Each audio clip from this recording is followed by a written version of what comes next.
Hello students, today we will discuss class 12th unit 1st electrostatics and topic is electric field intensity due to a thin infinite plane sheet of charge। इसके लिए students हमने पहले क्या ली, एक plane sheet ली।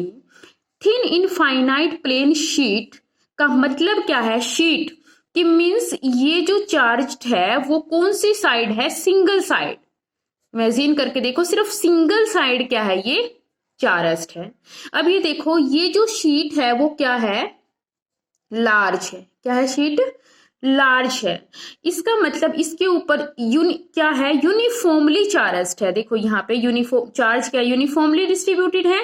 और ये charged कहाँ तक है, अप टू इन्फिनिटी। कहाँ तक चार्ज्ड है ये, अप टू इन्फिनिटी। अब हम इसको कैलकुलेट करने के लिए किसकी हेल्प, अब ऐसे तो इस पे इलेक्ट्रिक फील्ड इंटेंसिटी बहुत सारे मेथड से कैलकुलेट की जा सकती है, लेकिन सबसे इजी जो मेथड है वो किसको यूज करके है, गॉस थ्योरम को यूज करके। किसको यूज करके है, गॉस थ्योरम को यूज करके। तो हम गॉस लॉ को यूज करके ही इसके अंदर क्या कैलकुलेट करेंगे, electric field intensity. Now students, ये क्या है, इन्फिनिटी तक है, तो इसके लिए हमें क्या गिवन है, सरफेस चार्ज डेंसिटी। क्या गिवन है हमें, सरफेस चार्ज डेंसिटी। अब जो सरफेस चार्ज जो डेंसिटी है उसको हमने किससे डिनोट कर लिया, सिग्मा से। किससे डिनोट कर लिया हमने, सिग्मा से। चार्ज अपॉन एरिया, ये किसके इक्वल होती है, charge upon area. Now students, अब हमने सपोज किया कि हमारे पास कोई भी पॉइंट है, एक पी। कौन सा पॉइंट है, एक हमने मान लिया कि एक पी पॉइंट है। उस पी पॉइंट पे हमें क्या कैलकुलेट करनी है, इलेक्ट्रिक फील्ड इंटेंसिटी। और वो पी पॉइंट जो है इस शीट से हमने सपोज कर लिया आर डिस्टेंस पे है। कितनी डिस्टेंस पे है, शीट से आर डिस्टेंस पे है। अब यहां से आप देखिए, अब गॉसियन जो सर्फ थ्योरम है उसकी मतलब एक कंडीशन है कि हमें इसके लिए क्या, यहाँ पे एक गॉसियन सरफेस को ड्रॉ करना पड़ेगा। क्या ड्रॉ करना पड़ेगा, एक गॉसियन सरफेस। उसके लिए जो इलेक्ट्रिक फील्ड क्या है वो क्या होना चाहिए, सिमेट्री में होना चाहिए। कैसा होना चाहिए, सिमेट्री में। मीन्स जितना सिमेट्री कब होगी, जितना ये यहाँ पे है इतनी ही डिस्टेंस पे एक और पॉइंट होना चाहिए। कहाँ पे, इस साइड। मीन्स कि इलेक्ट्रिक फील्ड जो है हर जगह पे क्या है, सेम है, इक्वी डिस्टेंस है। अब जब ये आर डिस्टेंस से है तो यहाँ पे भी हमें क्या लेना पड़ेगा, आर डिस्टेंस है। अब गॉसियन सरफेस हमें पी पॉइंट पे कैलकुलेट करनी है ना इंटेंसिटी, तो हमें यहाँ पे क्या करना, ड्रॉ करना पड़ेगा एक गॉसियन सरफेस। क्या ड्रॉ करना पड़ेगा, एक गॉसियन सरफेस। मीन्स कि हमें कोई ऐसी शेप के बारे में सोचना है कि जो दोनों इसको क्लोज भी कर दे और गॉसियन सरफेस भी बन जाए। तो हमने सोचा कि वो शेप सिर्फ क्या हो सकती है, एक सिलेंड्रिकल शेप हो सकती है। कौन सी शेप हो सकती है, सिर्फ एक सिलेंड्रिकल शेप हो सकती है। अब यहां से देखिए स्टूडेंट कि, और यहाँ पे इसको हमने क्या ले लिया, ये क्या है, क्रॉस सेक्शनल एरिया। इस क्रॉस सेक्शनल एरिया कितना ले लिया हमने यहाँ पे, डी एस। तो इतना ही हमने यहाँ पे ले लिया, that is the cross sectional area. उसको हमने, आप ए डी ए कुछ भी नाम दे सकते हो, इसको हमने क्या नाम दे दिया, डी एस। अब यहां से देखिए स्टूडेंट, अब चार्ज कैसा है हमारे पास, पॉजिटिव। चार्ज कैसा है हमारे पास, पॉजिटिव। अब आपको पता है डाइपोल में आपने रीड किया हुआ है कि अगर चार्ज पॉजिटिव है तो ई की जो डायरेक्शन है वो क्या होगी, रेडियली आउटवर्ड। ई की जो डायरेक्शन होगी वो क्या होगी, रेडियली आउटवर्ड। तो यहां से इलेक्ट्रिक फील्ड की डायरेक्शन क्या होगी, कहीं पे भी ले लो, रेडियली आउटवर्ड। तो हमें कहाँ पे कैलकुलेट करना है, यहाँ पे कैलकुलेट करना है पी पॉइंट पे। तो इलेक्ट्रिक फील्ड की डायरेक्शन क्या है, रेडियली आउटवर्ड। तो ऐसे ही यहाँ पे भी कहाँ होगी, आउटवर्ड डायरेक्शन में होगी। अब दूसरा है हमारे पास स्टूडेंट एरिया वेक्टर। एक क्या है, एरिया वेक्टर। जो एरिया वेक्टर है, एरिया वेक्टर है, एरिया वेक्टर क्या होता है, नॉर्मल या perpendicular to surface and direction कौन सी होती है, आउटवर्ड। अब देखो, अब यहां पे जो एरिया वेक्टर है उसकी भी डायरेक्शन क्या होगी, इसी डायरेक्शन में होगी, परपेंडिकुलर और आउटसाइड। तो इसका जो एरिया वेक्टर है उसकी डायरेक्शन भी कहाँ पे होगी, परपेंडिकुलर और आउटसाइड। अब हम जो एरिया वेक्टर है स्टूडेंट्स वो इस अकॉर्डिंग लेते हैं कि या तो सिर्फ हम theta is equal to 0 degree के एंगल पे लेते हैं, या फिर हम थीटा इज इक्वल टू कौन से एंगल पे ले सेट करते हैं इसको, 90 डिग्री पे। अगर आप यहाँ पे लेते हो अगर आप यहाँ पे अगर एरिया वेक्टर की डायरेक्शन देखें तो ऐसी होगी, नॉर्मल और आउटसाइड। तो यहाँ पे अब देखो ये तो इलेक्ट्रिक फील्ड की डायरेक्शन है और ये क्या है, एरिया वेक्टर। तो इन दोनों के बीच में एंगल कितना हुआ, 90 डिग्री। एंगल कितना हुआ, 90 डिग्री। अब सिर्फ आपको क्या यूज करना है, गॉस लॉ। अब जो गॉस थ्योरम है उसके अकॉर्डिंग जो फ्लक्स होता है, गॉस थ्योरम के अकॉर्डिंग जो टोटल फ्लक्स होता है वो किसके इक्वल होता है, क्यू इनसाइड अपॉन में एप्सिलॉन नोट।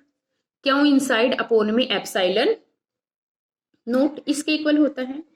अब यहां पे अब आप देखिए ये तो हो गया आपका फर्स्ट, सेकंड और थर्ड पार्ट। अब सिर्फ जस्ट आप क्या लगा दोगे, गॉस लॉ। अब गॉस लॉ के अकॉर्डिंग हमारा फाई क्या हो जाएगा, ई डी एस कोस थीटा। ये कौन सा है, फाई 1 मतलब फर्स्ट पार्ट की वजह से, प्लस में फाई 2 ये क्या है, E D S cos theta, plus phi 3 मतलब थर्ड पार्ट की वजह से जो फ्लक्स हमारा टोटल है, प्लस ई डी एस कोस थीटा। अब यहां से आप देखो, अब यहां से देखिए स्टूडेंट्स कि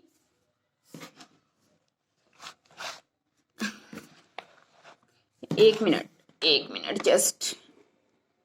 अब यहां से देखो,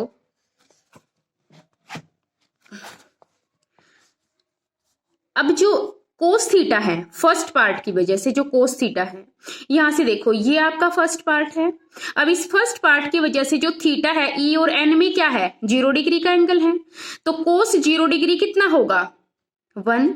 तो यहाँ पे क्या होगा, ई D S plus cos 0 degree second part जो है आपका, ये सेकंड पार्ट, यहाँ पे ई और एन में कितना एंगल बना हुआ है, 0 डिग्री। तो यहाँ पे भी कोस 0 डिग्री क्या हो जाता है, 1। तो यहाँ पे भी आप क्या ले लोगे, ई डी एस। अब थर्ड पार्ट में देखिए स्टूडेंट, एन और ई के बीच में एंगल कितना है, 90 डिग्री, और कोस 90 कितना होता है, 0 डिग्री। तो यहां से इसके लिए थर्ड वाला पार्ट क्या हो जाएगा, 0 हो जाएगा, 0 हो जाएगा ना। अब आप क्या लिखोगे, कैमरा सेट कर ले, एक सेकेंड। अब इसके लिए आप क्या लिखोगे, अब आगे यहां पे कि जो फाई टोटल है वो किसकी वजह से आया हमारा, अब ई बाहर निकाल लिया, ds प्लस ई ds। अब हमने जो टोटल सरफेस है वो भी हमने कितना सपोज किया था, ds। कितना सपोज किया था, ds। तो हमारे पास ये क्या आ जाएगा, E ds plus E ds that's equal to 2e ds। कितना आ गया, 2e ds। अब स्टूडेंट्स कि जो क्यू इनसाइड अपॉन में epsilon naught is equal to 2e ds। अब यहां से आप देखो हमें जो चार्ज डेंसिटी है वो कितनी दी थी, सिग्मा। जो चार्ज डेंसिटी है वो हमें कितनी दी थी, सिग्मा। वो सिग्मा जो है वो किसके इक्वल था, चार्ज अपॉन में एरिया। एरिया कितना लिया था हमने, क्रॉस सेक्शनल, ds लिया था। तो यहां से क्यू इनसाइड की वैल्यू कैलकुलेट करो, कितनी हो जाएगी, सिग्मा मल्टीप्लाई ds। तो इस इक्वेशन में पुट कर दो, क्यू इनसाइड की वैल्यू क्या हुई, सिग्मा मल्टीप्लाई ds अपॉन में epsilon naught is equal to 2e ds। अब स्टूडेंट्स ds से क्या हो गया, ds cancel, 2e epsilon naught is equal to sigma, E is equal to sigma upon 2 epsilon naught. अब यहां से आप देखिए कि जो ई है उसकी जो फॉर्मूला है उसमें कहीं पे आर नहीं आया ना, तो इट मीन्स जो ई है वो डिस्टेंस पे डिपेंड नहीं करती। मीन्स कि जो ई है वो इंडिपेंडेंट है किस पे, आर पे। डिस्टेंस पे क्या है, इंडिपेंडेंट है। अगर शीट पॉजिटिव चार्ज कैरी करती है, मतलब कि सिग्मा जो है अगर आपका ग्रेटर देन 0 है, तो जो इलेक्ट्रिक फील्ड क्या था आपका, यूनिफॉर्म। कैसा था, यूनिफॉर्म, इक्विडिस्टेंट, पैरेलल, आउटवर्ड। अगर सिग्मा लेस देन 0 है, मीन्स अगर सिग्मा यहां पे लेस देन 0 होता, मतलब अगर चार्ज नेगेटिव होता तो सब कुछ सेम होता, सिर्फ इलेक्ट्रिक फील्ड की डायरेक्शन कहां पे होती, इनवर्ड। ये आपने पहले से ही रीड किया हुआ है डाइपोल में कि अगर चार्ज पॉजिटिव है तो ई क्या है, अवे फ्रॉम द चार्ज, अगर ई नेगेटिव है तो towards the charge. Thank you, have a nice day.